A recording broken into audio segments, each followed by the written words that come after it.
And go. Beautiful. It doesn't matter. This is amazing. It's a chance to leave their normal day behind and learn a new game. For one, we got to miss some school, and that's always fun. That school is the Tennessee School for the Blind. So where we're walking in now, guys, is still the fairway. And yes, these new golfers are starting out with a handicap. Just don't tell them that. Not incapable, Perfect. not disabled, differently able. A little bit taller. There you go. Good. Anything a sighted person can do, a blind person can do. It just has to have more accessibility. PGA professionals provide that accessibility at this clinic put on by First Tee of Nashville. He's fun to work with, and he listens wonderfully, and I mean he's excited about playing in the first place. Can you see that? From those with limited sight That ball went about 110 yards, maybe 120 yards out there. It went up in the air the way it's supposed to. those with little to none. I could tell where that hole was just by him tapping it.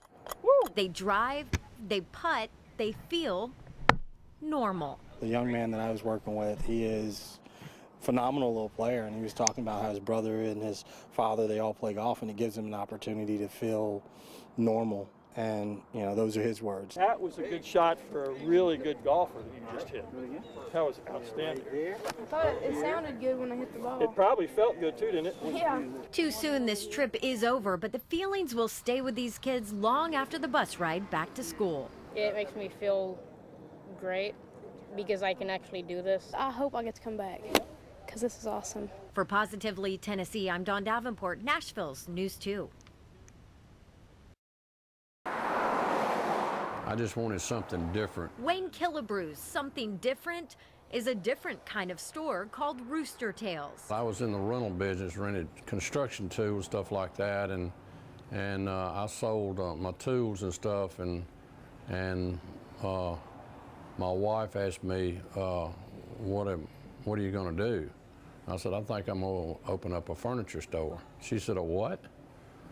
And she said, you don't know anything about furniture. I said, I don't know, it sounds fun. He quickly found out he had a furniture-making gift. These ladies would come in and say, well, can you build me this? Well, yeah. Well, this strangely named store with its rooster red roof and odd knickknacks began to house more and more of Wayne's furniture treasures. We went from like 10 or 12 pieces to over 2,000 pieces really quick. It's all handmade in-house in his shop round back. Very good. There we go. How about I think that? I'll leave that to the pros. We'll do a minimum of 600 to 800 people come through here every Saturday. And they come from all surrounding states, including Tennessee. In fact, he's become so busy. I started taking off on Wednesdays. Sometimes. I tell him to not come in, he does it anyways, and he complains to everyone and has this big old sob story, but it's his own doing. The truth is, I'm having a ball, I'm gonna tell you that. We got different size benches, and we got a cat. I got the best job in the world. And as for the roosters? Somebody asked me, where's the roosters at? And it never dawned on me that I needed to have roosters because it was named Rooster Tails. And I panicked, and I finally found some. They're outside, of course. For Positively Tennessee, I'm Dawn Davenport, Nashville's News 2. It all started with a single doorknob.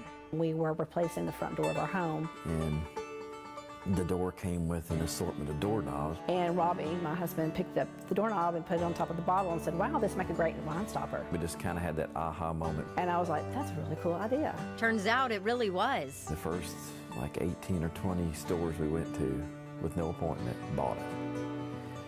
So we knew we had something. That something was the beginning of Hester and Cook. Many more ideas followed. Paper products, linens, lighting. We went from our basement, maybe 100 square feet of working space to 1,800 square feet of working space to we're in 55,000 now. It's kind of crazy. This is huge. Now they ship a crazy amount of their special blend of trendy and vintage from right here in Tennessee all over the world. We like reviving things from the past. Craftsmen made those. I mean, they by hand. And so does Hester and Cook. This is why it's all handmade. Right. Like these handmade lights.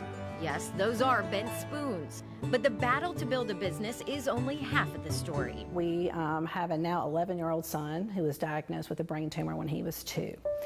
And for 4 years, we fought a very, very tough battle. Like their business, the Cooks found a way to resalvage heartache into hope. We're not doctors, we're not nurses. What can we do that makes some significance? Their answer?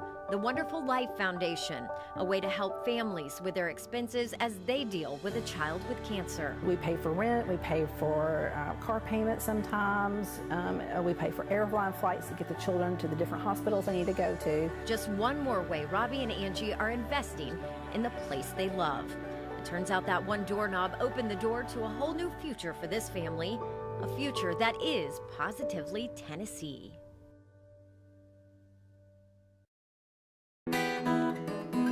Stephen Flatt has music in his blood. When you come from the same family as music legend Lester Flatt, that kind of thing happens. But we're not here to talk about Stephen, or even the beautiful guitar he's playing. What do you do for a living? I make guitar picks. Really? Okay. That's right, the music begins when the pick hits the strings. Dustin Hedrick makes picks like you have never seen before. Over here you've got Turkish bronze cymbals. All the time people, they'll ask me, hey, you know, are these actual guitar picks? Are they just, do you put them in a shadow box? No, they're really guitar picks. He's been at it now for 10 years, and Stephen was one of his first guinea pigs. And I thought he was a little crazy because it was an odd-looking guitar pick. But he quickly fell for what these metal picks offered. You get a completely different tone out of it. It's a little louder, it's a little more crisp. The idea isn't new. Back in the, early 1900s, those guys used anything they could get their hands on as a plectrum. Silver coins were readily available. Dustin's picks take that idea one step further. And I'll go into the shop and just like a fine piece of jewelry, I'll work on the shaping. He loves history. He loves music. He loves art. A triangle that fits perfectly in the shape of a pick. I like this pick better than the other ones. This is heavier. It's an art that musical art lover and guitar store owner George Gruen can appreciate. For Positively Tennessee, I'm Dawn Davenport, Nashville's News 2.